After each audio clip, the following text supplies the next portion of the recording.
Welcome back to the Mina Show featuring Lenny, where I am joined, as always, on Tuesday by Domonique Foxworth, who told me that I have to say hi to him this time to start the show. Yeah. I mean, because sometimes you give me a little window to say something like personable or something, and sometimes you don't. Sometimes you jump right into the stuff. Since we don't have Monday Night Football, I think I have a window to tell a story that I already told you, but I was going to save to tell you when you're on my show. It's a small, little short story, so you're not going to be surprised by it, but it's pretty cool. So we had a snow day yesterday, home shoveling snow and playing video games with my son before I came up here to work and stuff. And he was playing by himself and came running downstairs and was like, he was playing Madden and was like, "Hey, Dad, don't you know Mina Kimes?" And I was like, I met him. We met. I know. He's been in my house. You guys. He was in your house, and Lenny was getting a little territorial. I almost had to drop kick Lenny. He was trying to attack my son, but it was just a cool moment. It was bad. Just sometimes I forget that you are like a real legitimate celebrity. I mean, it's kind of cool, and my son thought it was cool. So it's nice that actually he's still young enough that he still thinks I'm cool without knowing cool people. But it's nice to be like, remember we met her. My tweets are in Madden. What the dream? I mean, it's kind of cool, man. Because the idea is that like they wouldn't put it in there if it didn't have like some. To me, at least, it means that you are like a part of the fabric of professional football. Because they're trying to make it as authentic as possible, and they're like, who can we get that people will be like, oh, this is so real? Like we got, so real. You know what I mean? Like that's the point of the man thing. I appreciate it. No, it's just funny because yeah, you can tweet your way towards Madden. It's not just, you don't have to play the game, guys. I appreciate that. I ain't been in Madden forever. I appreciate you coming on during a very newsy week. This is obviously week 18 is over. There's no football to react to. I will be previewing, of course, the wild card games on my next podcast. Ben Solik's going to come back to talk about those matchups. But this is the traditional firings week. Although oddly, Domonique, like there were a couple, the biggest surprise with Jerod Mayo. We're going to talk about a lot of these decisions, including some to keep people, by the way. But it also feels like we're kind of in limbo on a few of them. Maybe this will happen between the 2 hours in which you tape this and comes out. But like Mike McCarthy still keeping his job. That's when I think people are kind of waiting to see if any decision is made there. There has been a lot less movement, I think, than people expected. More guys, I think there's more surprises with people keeping their jobs than surprise firings. So there's been a couple of those. Yeah, I mean, the Mike McCarthy stuff, I hate it right now so much. And it's just consistent with how Jerry Jones has been this whole time. Is like, he puts me in such a bad position, Jerry Jones does all the time, and that I have to cape for Mike McCarthy. Because like the idea that he's like, go talk to the Bears, I don't care. And he like analogized it to like, I let Zeke go.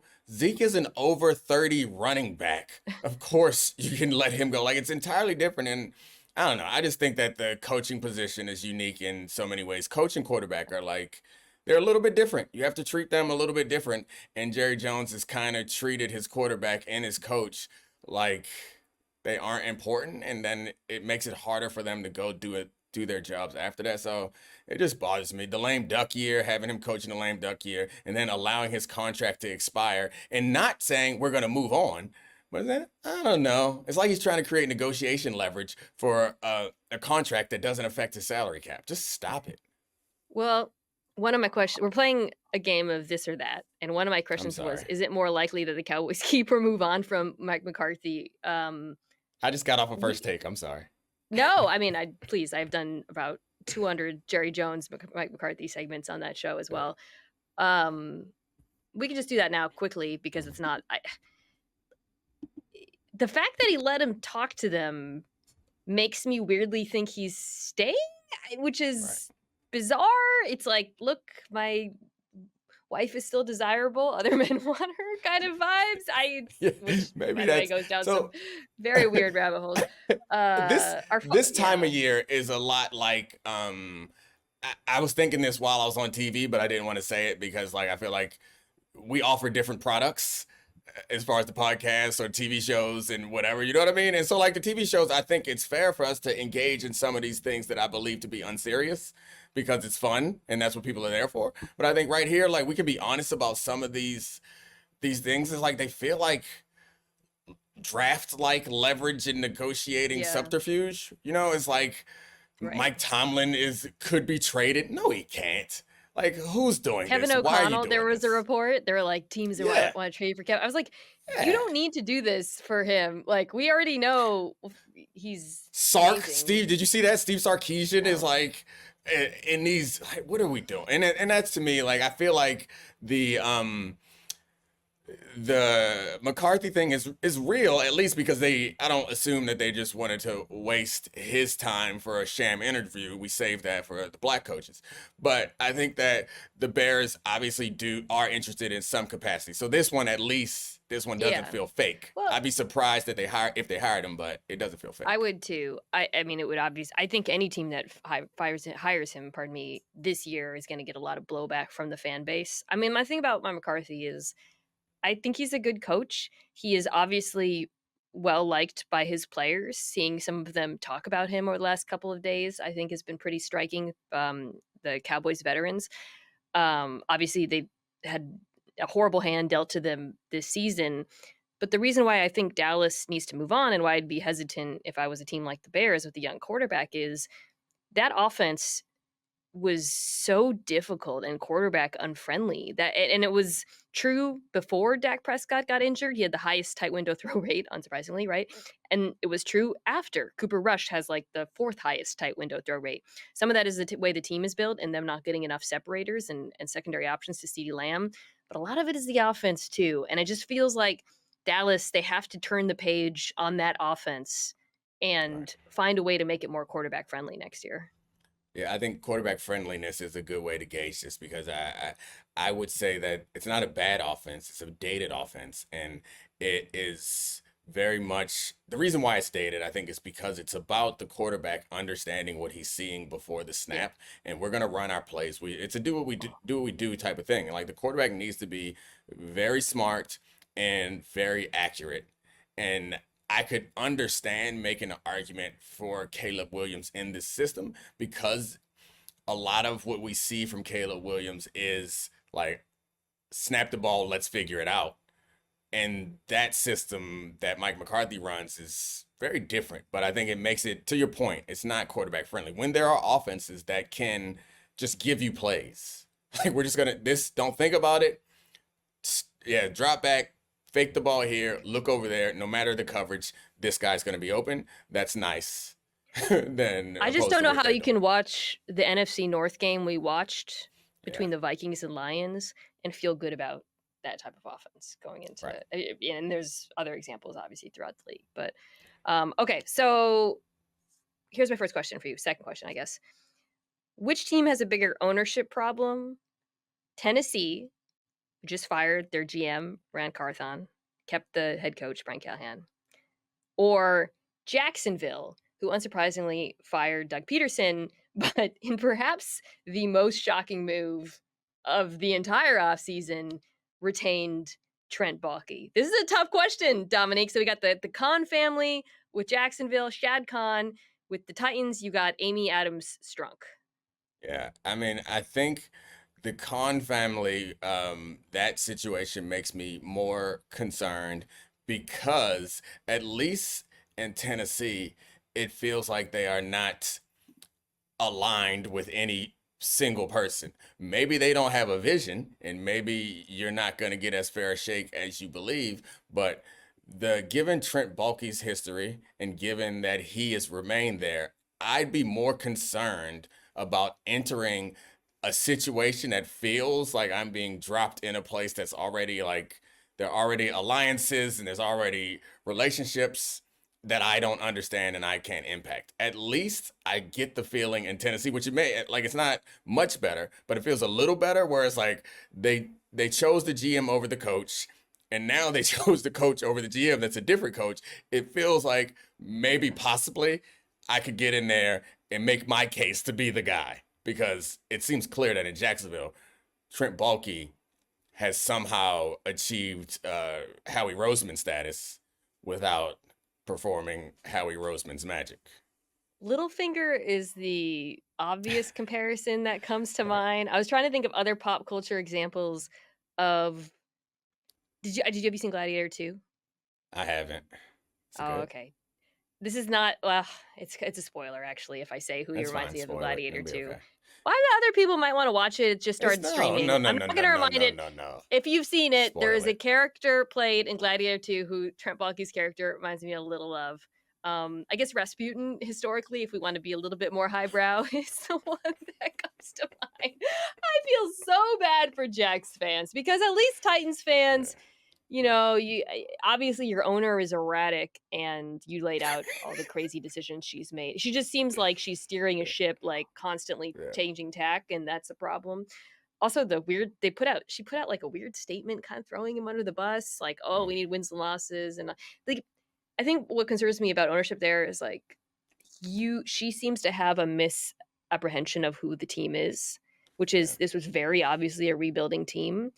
But and then some of Carthon's signings too, I would actually put in the maybe the owner was involved in those, the big deals for the receivers and whatnot. They don't act like a rebuilding team. I think that's what always confused us about the Titans over the last few years.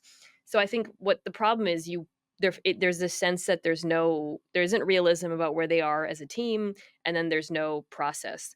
With Jacksonville, from what I gather, ownership is pretty loyal and apparently loyal to a fault, and that's the Mhm. problem. I would be, I think, as a Jags fan, you're less despondent because there's still something there with Lawrence. I know people are soured on him, but certainly better than whatever the Titans are dealing with at quarterback. But I would worry that the retention of Balky is going to impact who they can bring in as a Yeah. coach. And that to me feels like a fatal flaw. Like and it's As unbelievable. Yeah, as we start to like one of the questions that we end up doing this like what's the best job conversation a lot. And the more I think about this, the more I start to lean towards where can I get the most power and not as much about all these other factors that we use. Like I think it's like quarterback and control are the things that matter the most. And I'm not going to trip on how tough the division is or Yeah. how much talent I think I am or where we are in the stage of our rebuild. It's like how much control do I have? How patient is the ownership going to be? And where is our quarterback situation right now? Are we looking? Do we have one? Those are kind of the factors that I feel like seem most important to me. And you think back to the Chargers. It's like when there's someone who has their choice, that's what it feels like. Yeah. Harbaugh chose. It was like, look, I can take over and run this place. I And I have have a complete quarterback. power, and I have a And the quarterback. quarterback, yeah. And yeah, we Yeah. didn't. We that's looking at it, it's like, man, that's a really great job. Yeah, no, I did this what's the best job YouTube video. I'm gonna do it again, either this week or next week. And it was like a matrix where I made up this whole elaborate system of like stable ownership, Nice. quarterback, roster, cap space, or Right. whatever. And last year, the two jobs that came on top were the Chargers and the Commanders. Right. Um, which, yeah, I mean, the Commanders, you had the blank slate, just you had tons of cap space, tons of picks, and carte blanche to do whatever. Did I say that right? And then the Chargers are all the reasons you laid out. Well, that brings me to my next question. I guess as we talk about it, the answer does seem kind of obvious, but which job is better, the Patriots or the Jets? Yeah. It's not as obvious as you would think, but I mean, if we are uncertain about anything in this situation, there's one thing that seems pretty clear. Drake May is a quarterback. So I think I would Yeah. lean in that direction because of that factor. You'll be in the same division, and the Jets have no hope right now for a quarterback. And while I think the Jets, or not, I think the Jets definitely are more talented. Uh, there is still a misalignment with their talent in their timetable. Is like you are either win now because you got lucky at quarterback or a couple years away from a rebuild. Yeah. Because I think the timing is going to hit for some of the contracts. You're going to have to make some decisions. Rebuild might be aggressive, but like you're gonna have to reset to some degree. You're gonna have to choose who you have to stick with, who you have to move on from. And that's not a long thing, but like and you're still gonna be looking for a quarterback. So it feels like more of a gamble for the Jets than it does for the Patriots, who have a general manager in place. Yeah, I think it's the Patriots, even though it's funny because you and I talk so much about the importance of trench play, and they're arguably the weakest in the trenches Yeah. of any of the teams with openings. But the the quarterback showing what he did this season in horrible circumstances, by the way, and the fact that you have an owner who probably is the best of the owners in terms of like from the standpoint of like you coming in, Yeah. like whatever you think about the Mayo firing, he the sense I got from the way Bob Kraft talked about like God, I hate to give owners credit. I do think he talked about it in a much more respectable way than any Yeah. of the like the statement I talked about where he accepted responsibility for the roster that they gave him. Right. I also think whatever coach comes in next is going to have a very long leash, and I think Yeah. that's appealing with that job. You also have a ton of resources. You've got that fourth overall pick. You have a ton of cap space, obvious areas of need. There's still some talent on the roster. You know, you've got a few good young players you can start building around. Yeah. One of the best cornerbacks in football. Imagine a Travis Hunter, Christian Gonzalez secondary. Hoo-hoo-hoo. That's Um, the Jets too, you know, they have right. talent. I just think I'm still not clear or not sure how I would approach the quarterback position if I were them with the 7th overall pick. It's going to be a very, very rocky offseason Yeah. for all these I teams that mean, need quarterbacks. I think I'm pretty sure how I would handle it. I'm not sure that's a job that I would want if those opportunities were there, but I think You'd I would re-sign Aaron enter. Rodgers, big No, contract. no. I would throw all of my other resources at it though. It's like Yeah. like the point I was making is like I feel like I'd have to get lucky at that spot. It's like I'm going to get the free agent and trying to do a Baker Mayfield or Sam Darnold, and I'm also drafting a guy if there's a guy that I think is good enough that's available, and then we're gonna figure it out and try to make a championship run right now. Because like you mentioned, a lot of these players that they're relying on, like you said, trench play, like their O line was designed for one less ride, so Yeah. it's not a great situation as far as that's concerned. Okay, sticking on the theme of coaches and GMs, but two guys who stayed. Were you more surprised that the Giants kept both Joe Shane, their GM, and Brian Dable, their coach, or that the Colts kept their GM, Chris Ballard, and head coach, Shane Steichen? So it's tough because the surprise is on different positions because like Okay. I'm not as surprised that Shane Steichen stayed. I'm more surprised that we keep running this Ballard thing over there. And then it's the opposite at the other place. So like I'm more surprised. Like I'm not surprised they kept Dayball, but Joe Shane's had enough time. And so like I think that Yeah. it's possible that not possible. 2 years is not enough time for Ran Carthon. Like a general manager, you gotta kind of give them some time to execute a plan, which 2 years is never enough time. Joe Shane's had enough time. Yeah. and And they're a not better. very high Like, profile mistake.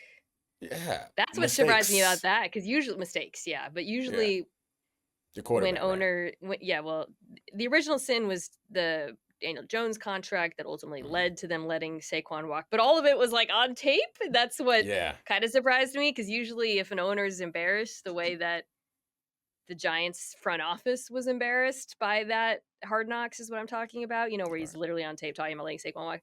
I guess I thought that would be the Yeah. death knell for And him or whatever. John Mara is incredibly sensitive to his perception too, because I think Graziano mentioned it earlier today. Is like he's never hired a successful head coach. It's like that was his father who hired Tom Coughlin before. So John Mara's never done it.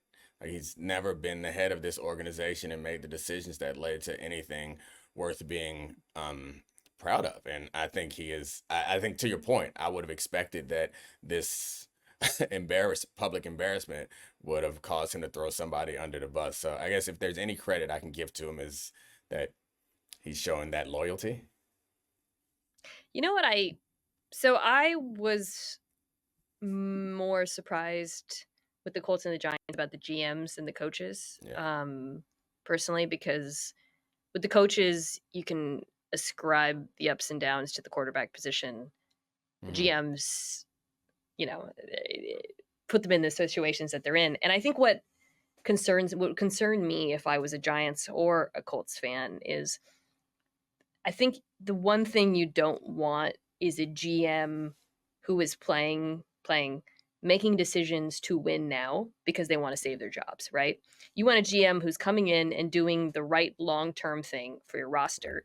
But both of these GMs are going to be on the hot seat all year.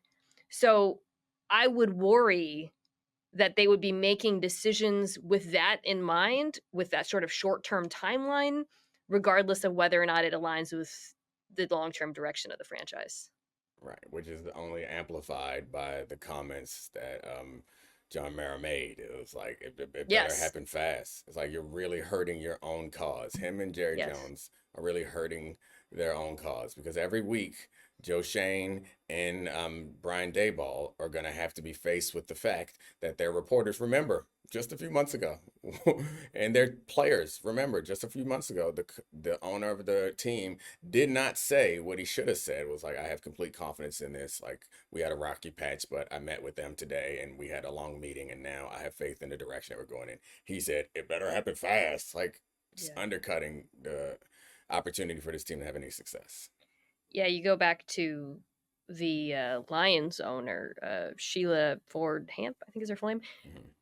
There was we played them recently on NFL Live, comments from Dan Campbell's first season and um, their GM, Brad, what's his last name again? Brad Holmes. Holmes, yes. And, they'd lost a F ton of games. And she was like, this is a long term thing where it'll be all right. And, it's easy in retrospect to go back and give her credit for those comments. But I do think contrasting that with that kind of language out of the Maras, these kinds of decisions, this is, I am not the person who's going to, outside of Trent Baalke, I don't feel like I have a strong sense of like who's good at who's going to pick good players, who's going to make good. It's whatever. Guys can have hot years and cold years and whatnot, but I do feel like I can definitively say if your ownership is putting pressure on your GM to win now, that is going to lead to some bad decisions, especially when you're a team like the Titans, like the Giants, who shouldn't be thinking that way. So, all There's right, let's take something. a I quick mean, break. Yeah, okay. sorry. I'm sorry. No, Well, it's okay. You can. I mean, the alignment is important between the Yeah. coach and the general manager, and that'll make it so I think the missed draft picks are less often because you can get a great player who doesn't work with what the coach is trying to do, and it may not work out. So, like, I think the fact that sometimes the coaches and the general managers aren't aligned, and you see, like, back to the Jags as a situation, and you see that, like, I can survive no matter Yeah. what, as long as I tell the right story. I can survive no matter what the results are. Like that's the part that's concerning about it to me. And then to your point, yeah, the short-term thinking will always kill you. All right, let's take a quick break, come back and talk about some football. All right. So I have some more this or that's, but these are more football oriented as we head into the wild card round. First, I'm going to start with two injuries. Which is a bigger round one injury to you? The Packers not having Christian Watson or the Ravens most likely not having Zay Flowers for Yeah, this round? I think it's Christian Watson. Um, I, I understand the value of Zay Flowers, but we saw that offense perform just fine without Zay Flowers against a good defense in the moment. Like they had a game plan that included Zay Flowers. He left and it was like, oh yeah, that's right. Mark Andrews Yeah. is still incredibly great tight end. Oh, that's Yeah. right. Derrick Henry's still back there, and Lamar is that quarterback. And so, as much as we love Jordan Love, he hasn't reached Lamar status. And the big thing I think that I feel like is the loss is Christian Watson in the red zone. We know how there's a couple areas that we know matter in football games. One of them is third down, conversion, other is turnovers, and then red zone. It's like you can dominate a game, but if you can't finish in the red zone, then you're going to lose to a team that's a lot less successful. It's like 2-point shots versus 3-point shots, in my view, would be the basketball corollary. And so Christian Watson impacts their red zone a lot and his ability to stretch the field. And it's I think we always thought that this receiver by committee thing was good, in part because Yeah, a situation like this happens, and like, no, we're still receiver by committee, but that committee ain't showing up, and it's for a it's number of reasons. mixed. Yeah, and so I think Christian Watson was the one who I thought was best and most reliable and most important as his size, especially in the red zone, and I think and their Yeah, matchup is going to be harder too. Like, that as well. Yeah. No, I think it's Watson as well. Even though Flowers is the better player yeah, because of everything you outlined with regards to the optionality that the Ravens have. But also and I know Packers fans are like, well, Watson was missing a lot of games and he wasn't always consistent. That's all true. But he brought something to this receiver group that is a different skill set from the rest of the group. Talked about red zone, sneaky underrated possession guy. But I go back to the Vikings game from a couple weeks ago where Flores kind of threw a changeup and played a ton of man coverage against them. yeah, And I really believe he did that because they didn't have Watson, because you really saw no one is stretching the field on this team and forcing the Vikings to give them space and defend the whole field. And their numbers with and without Watson versus man coverage are pretty stark. So it'll be interesting to see Philadelphia and preview this game in detail, whether they just kind of squeeze them out. That's a defense that plays a ton of quarters. I wouldn't be surprised if they're more comfortable just kind of sitting on them a little bit, forcing them to work in tight spaces. It's going to be a little. It's going to be not little. It's going to be a very challenging matchup for Green Bay. yeah. I mean the cool thing about that Eagles defense, I know we've talked about it before, is while I think Fangio's base is a quarters and cover six and that sort of stuff, this team has the flexibility and shown the the Yeah, willingness to completely change it up. So they can go game plan specific. And you're right. If you can eliminate receivers in man coverage, that's the better option. So like the RPOs don't work nearly as well if you can't put the linebackers and safeties in run pass conflicts. The run game doesn't work nearly as well because you have an extra man in the box. So you go man coverage. Like if you can survive the play action in man coverage, like that's the. I mean, everyone kind of understands this. No matter what sport you play or what you understand, is there is no advantage or there is no scheme that helps you beat somebody who's just better than you. Like man coverage. So like yeah. we develop these zones because it's hard to cover people. If it's not hard to cover these people, we don't need to go to all these goofy ass zones. Let's just lock these dudes up and do whatever the hell we want up front. All right. Next playoff adjacent playoff question. What's the more likely upset? Rams, who are 2.5 point underdogs over the Vikings, or Commanders, who I think are 3 point underdogs, yeah, over the Bucks. Both Yeah, close games that are gonna yeah, be hard to pick. yeah. So I think I have to go Rams over Vikings. I mean, they beat them. Yeah, I believe they did beat them. I still think the Vikings are better. The Rams front is playing really well on defense, which I like. Their front four is young and talented. And they have a coach and quarterback who, like, we know that Matt Stafford's going to throw the ball to the other team, but we also know that there are some games where he doesn't, and he's an incredible quarterback, and they have weapons that can make you pay. So that's the problem with going the other way is the quarterback is, while he's great, Jaden Daniels is great. He is a rookie quarterback, and this team Yeah. has overachieved. I think the Vikings are where they are supposed to be. I think the Commanders are a little ahead of schedule. So I think that they're a much weaker opponent going against a team that, like, obviously Baker, that O line, like I'm sorry, I love Baker. Give him credit. He deserves a lot of credit. this O-line, man, that O-line, I think is the Tremendous. difference. Yeah, I think that's the difference Tremendous. Yeah. in this season. Going up against a Washington defense that I think they Yeah, match up well with. The only thing that gives me pause there, though, is I actually think the Washington offense matches up really well with the yeah, Bucks.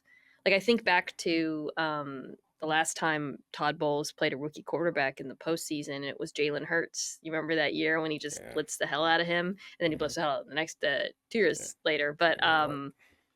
But that first performance was kind of the wall for Hurts, and Mm. there was a lot of like, okay, we got to learn from this, get better, change the offense a little bit. There's two problems. One, this is not that defense. They're bad. They're bad. And this is not that quarterback. I think Jaden Daniels is True. gettable. We've seen that. But against the blitz, finding the right Yeah. answers, staying calm, scrambling, attacking the linebackers, quick game, all the So things you got to do against this defense, he can do all of that. so many of his highlights are against the blitz. Yeah. Like, I Second in mean, the QBR big, league wide this yeah. year against the Oh, I blitz. didn't realize the big 90. like coming out pass that he had. I think it was a Monday night game, either Monday or Thursday night game, probably a Monday night game. Against the Bengals was against the blitz. He got hit in the chest. Like that's the thing is like that's Yeah. not there Oh, isn't a that big throw, clear yeah. yeah the big throw to the right side. There isn't a clear recipe for how to beat him, and I think the I'm starting to like as my like philosophies and opinions evolve around different positions and style of play. Like Jalen or Jaden's deep ball accuracy, like is so impressive to me because like I'll talk about blitzing and I want to make teams pay if they're gonna blitz me. I don't want to get 3, 4, 5 yards. I don't want to just survive the blitz. I want to punish you so you stop blitzing. Yeah. And that deep ball accuracy to me is like we can only do if I'm thinking about this as Todd Bowles. It's like Todd Bowles generally I want to blitz out of people. Okay. But then I look at this tape and I'm like, Yeah. That's not what we I can would only do. roll the dice so many times and Yeah. like fine. If you recognize the blitz and hit the hot read and get 8 yards, all right, I'm blitz you again next third down. If you recognize it and get 38 yards, all right, we're going to cover 4. We're going to cover 2 next Yeah. time. We're going to do man under. Yeah. Especially like outside of Terry McLaurin, this isn't a receiving group that really scares you. So there's, you know, you don't want to give them opportunities where the Right. quarterback can just beat you with his arm. On the flip side, though, the Vikings, like, I find them really hard to project right now because Mm, if we get the Sam Darnold of much of the season, they should win. But the last time we saw him was his worst game of the year, so it's tricky. One thing that Dominique really jumped out to me in that game that I think is going to matter is the Lions just didn't respect their run game at all. I mean, they were just blitzing them on the play action because right. I just saw the Lions defense get ripped up by the Niners on play action the week before on that Right. game where really everyone tried the last Monday game. So I'm going to this thinking the Vikings play action, it's going to be wide open Jefferson, Addison, Diggs, middle of the field. And they were just sending pressure at Darnold. And they really, I thought the Vikings um, did not establish a credible run game at all. So I'll be curious to see in this against this Rams defense that sucks against play action whether or not they can do that as well. Um, I'm still leaning Commanders just because I think Yeah. the Bucks defense is really weak. Mm-hmm. It's You're close leaning though. Commanders as more likely As an opposed to upset. upset. Yeah, I think they Yeah. could. I think they might. I don't know. Yeah. But the Bucks offense is going to score a lot too, probably. Yeah. So. Yeah. I mean, I could be sold either way. I think just the age of the quarterback, which is not enough. He's an older Yeah. quarterback in Jaden Daniels, and like the experience of the coaching staff and the quarterback is like, Yeah. yeah. If I No, it's feel a a good little point. bit more confident on the other side, but yeah, never know. Okay, final question. This is actually not about the playoffs, but it's about football. And I think it's a great way to end on an upbeat note as we kind of recap the season before we spin it forward. Who impressed you more in week 18, Bryce Young or Michael Penix Jr.? That game was so fun. Yeah. I loved it. It was incredible. And honestly, before we answer this question, if you're a fan of either the Panthers or the Falcons, you feel really good ending this season based on what you last saw from these quarterbacks. What was the question? What's more exciting? Yeah, that game was of a number of irrelevant games, and I complained a little bit about Week 18, but that was an irrelevant game. That was pretty awesome. Um, I would say that I'm more excited about Michael Penix, because I think that team is closer. And had this season had Michael Penix the whole, like, I can imagine this season being different. Of course, it doesn't address, well, I mean, it might improve the defense if you can have put them in better situations offensively. It might improve the defense because their defense was a bit of a problem. But Jesse Bates has more of an impact if you're playing with the lead than he can have in these games when Kirk Cousins is struggling. But I mean, the Bryce Young story just is so fun. It's just so fun. And I hesitate to say it's cute because that like suggests brings up his size, but like it does, it's just like he just seems so happy, so cool to see him balling out, and everyone went from him being benched for no injury to now it's obvious he's the quarterback for next year and probably for years to come. And it's just a cool turnaround that you so rarely see. Yeah, the rare NFL story where I haven't seen anyone snarking on it. Like everybody is kind of like, this is great. I'm so happy for him. Even Falcons fans I saw were like, good for him. It really is just the most feel good NFL story of the last 2 years. But I would say this too, like as we started off this podcast talking about bad owners, and we have thought of David Tepper as one of those. But all the reports about him stepping back a little bit are certainly heartening. And also the feeling, I feel like if you're a Panthers fan, I'll get to the two quarterbacks and what I saw out of them in a second, but I feel like if you're a Panthers fan, you just feel so good because you go into this offseason with such a clear mandate and actual stability at the two most important positions in some ways, quarterback and head coach. You feel good about both of those. Dave Canales, it's so funny because everybody agreed with the decision to bench him, but then everybody also agrees with the way he handled his reinstatement, and also he's getting credit for the improvement. Like that is a tightrope to walk, and I mean he's come out of this looking incredible, I would say. So yeah, I So mean we got a couple their years defense, until his everyone agent turns on puts him. out trade rumors on him, get his money right. or that. But no, I just think as a Panthers fan, you feel great. As far as what I saw from those quarterbacks, I mean, I think with Bryce, everyone says, oh, he looks like Alabama Price. So to be more specific about what that is, it really is just the confidence in anticipatory throws that sticks out, to me. Just not panicking under pressure, throwing the ball before guys break open, throwing the ball with pressure in his face, the ability to beat the blitz, and then like the playmaking in these high leverage moments that he displayed is just, it's all stuff we saw in college. And I don't know what his ceiling is, and I'll probably over this summer take time to kind of revisit his tape in this last part of the season and think it through. And I'm very curious kind of to see how that goes. But you've seen that his floor is as a capable NFL starter, and that's pretty damn impressive. You didn't give us your Penix thoughts. Yeah, so the Penix, I mean, God, that arm. He's another one where, I think, so I actually feel I'm probably going to choose Penix here because I think we just haven't seen the lowlights. But, I don't know. It's really tricky. And you could make a case for Bryce that he's already shown the ability to overcome adversity. He's faced a lot of different kinds of defenses. Penix is such a small sample size. He has more good tape, too. Yeah. Right. But it's more bad tape. Boy, the tools that Penix has flashed, the way he drives the ball on some of those difficult throws. And then I thought, this year, questions about him in terms of his own playmaking, mobility, seeing the middle of the field well. He really flashed a lot of those attributes that I had questions about. I think there's things he obviously has to work on, throwing with Mhm. touch, particularly, and he's never going to be, super mobile. Right. But I do He feel like there's definitely enough there to be excited about. like the oddly satisfying feeling that you get from like popping those little Yeah. bubbles and stuff.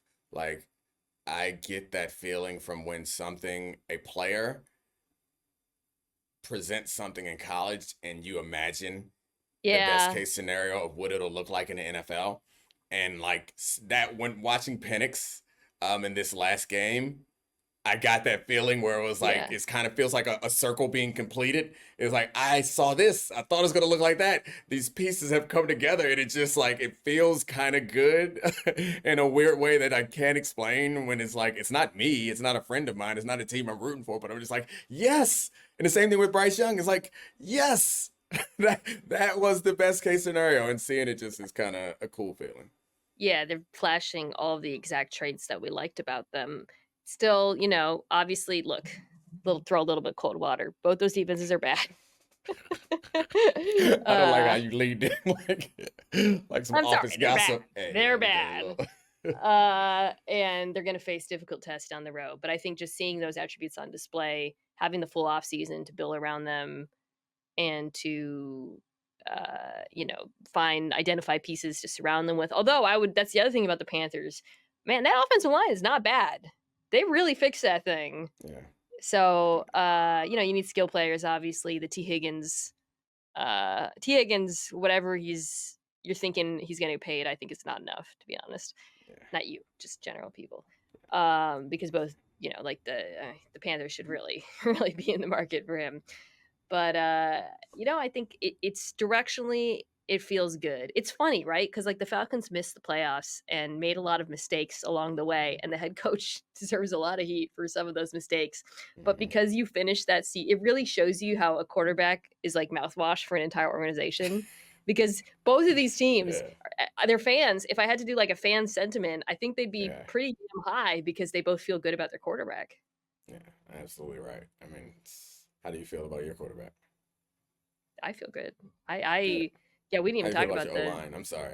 the firing of Ryan Grubb. I was gonna get to Grubb and Anarumo and which Yeah. was the bigger surprise. I don't think either was a surprise, but both were kind of questionable. The Ryan Grubb stuff, like I just felt like the O line was bad, but he never figured out a way to compensate for it, and that's a very challenging task. And it's a very complicated picture just in terms of, I would say if I had to like do a 30,000-foot thing, it was just not integrating the run and the pass in a way that created uncertainty, and just felt like defenses were able to tee off on Geno. And I think in red, and I liked him a lot at UW, but I just think he walked into a situation that was a lot more difficult than it appeared because of the offensive line. All right, we gotta figure out how to get me in Madden so my son don't think I'm as cool as you. I think I could be like a hater, like a talking head that just is hating. I can record some hater lines about You, because he said it's in like superstar mode, right? Where yeah, you're trying to become a player and like Mina tweets about you. is that it? I think I think that's how it came. I mean, I didn't see it. He just came down and I think he said that uh, your Instagram or something, which I guess he meant like Twitter. Your Instagram is in there. And I was like, all Interesting. right, how do I I get in can here being a get my hater? blue sky on that. And Dominique, is there anything that you'd like to shout out before we let you go? Oh, yes. Live show January 15th, Wednesday in New Uh, York at the Whitby Theater. You can go to my Twitter X. I think it's posted there. I should put it on Blue Sky too. I'll put it on Blue Sky put it also. out there. I'll reshare. Click the link, buy tickets, $35. You get some food, get some alcohol, you get me, you get Jeff Saturday, Bomani Jones, Yeah. Mike Greenberg, Dan Ooh, Graziano, Jason hitters. Goff. Yeah, I Ooh. mean, pull out all the stops. It's got a little meet and greet at 6:30. Gonna have a good time. You might get Mina Kimes, depending on where the divisional round is.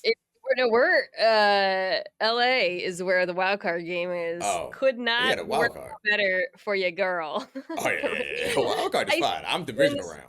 when the Seahawks were, oh yeah, that's right. Because when the Seahawks were eliminated, I was obviously sad, but part of me was like, we might get the Rams game.